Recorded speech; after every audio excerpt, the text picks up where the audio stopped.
Poktan Desa Tawiri minta pemerintah tambah bantuan benih sayur dan fasilitas penunjang.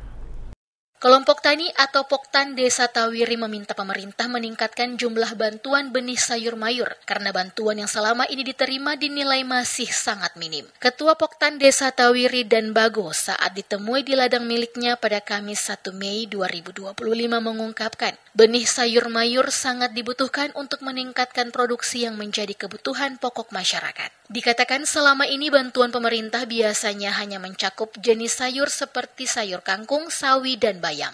Ia mengakui selain bantuan kelompoknya sering harus membeli benih sendiri karena bantuan dari pemerintah tidak mencukupi. Biasanya bantuan datang di musim hujan, tapi jumlahnya hanya sekitar 2 hingga 3 roll dan tidak mencukupi anggota Poktan yang berjumlah 8 orang. Oleh karena itu dirinya berharap pemerintah melalui dinas terkait bisa menambah jumlah bantuan minimal menjadi 10 roll agar bisa didistribusikan secara merata kepada semua anggota Poktan. Selain itu ia juga berharap adanya bantuan fasilitas penunjang seperti kendaraan roda 3 atau motor kaisar yang dapat mempermudah aktivitas petani terutama saat panen.